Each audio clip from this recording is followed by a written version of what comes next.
2008 Boundary Waters canoe trip. This is the second year that my cousin and I led a trip to the Boundary Waters canoe area. This one started with a little bit of a hiccup.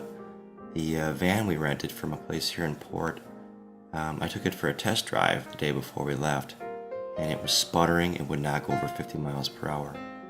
But it was the only 12-passenger van with a trailer hitch.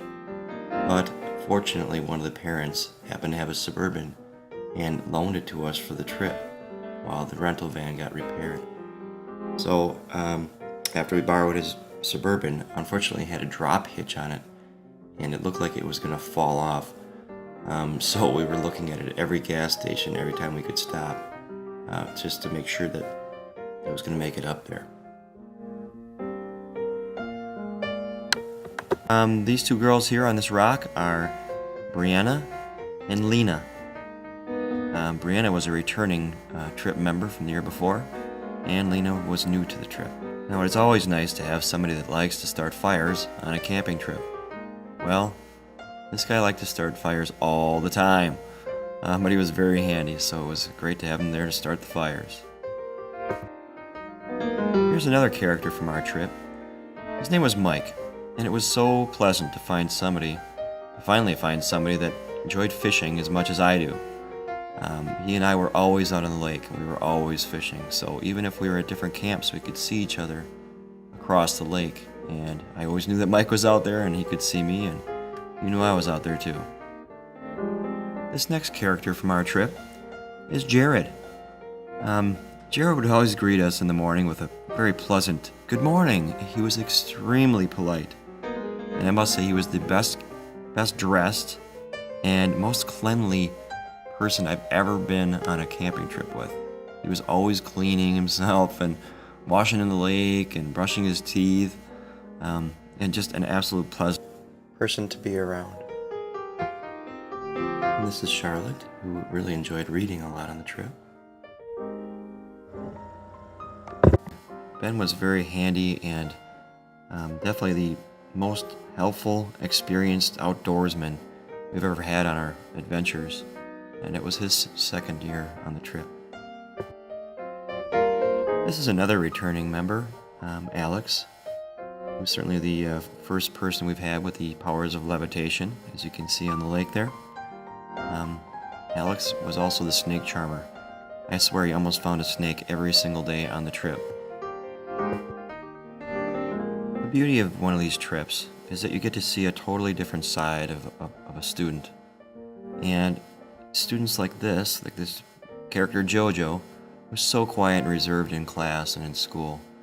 But when he got out there into the wilderness, it just came to life and just had so much fun.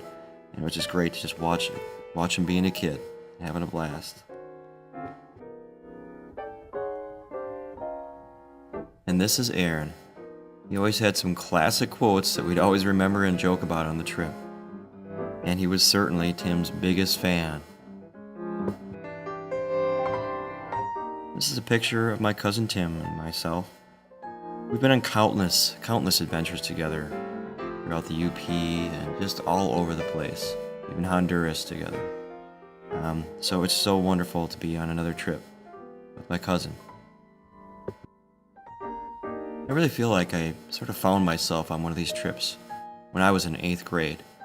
I went on one of these long adventures, and I really felt like it changed me as a person. And that is the real reason why I enjoy doing these trips and leading these trips. It really is nothing like dipping your paddle into that water that first day and watching that first portage vanish behind you. It is really a liberating feeling. No cell phones, no cars, no iPods, no...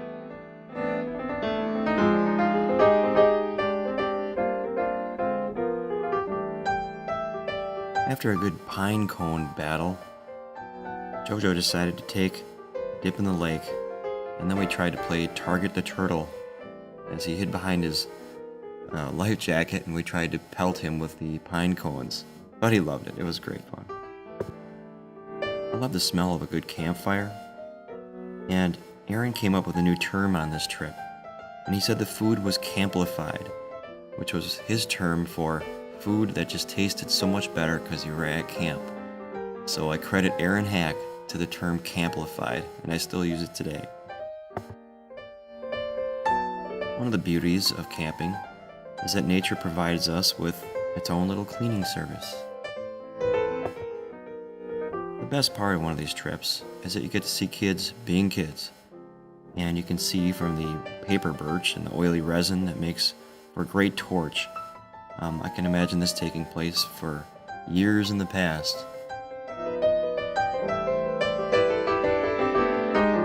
Ah, the rough life. The blue barrel in this picture is actually a bear barrel. These are much easier than roping up your food up into a tree, especially since you can have access to it real quickly if you need something. So these bear barrels were wonderful on the trip. This is what a typical campsite looks like in the Boundary Waters. There's basically a fire pit, some logs to sit on, some areas cut out in the woods for your tent, and of course, a lovely pit toilet.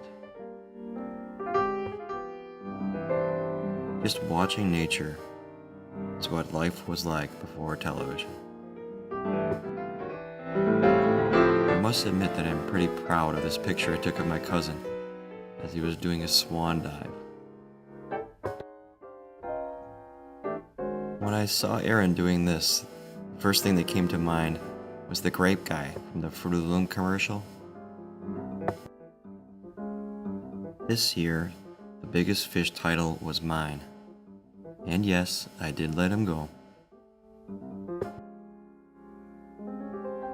We all come as individuals on these trips.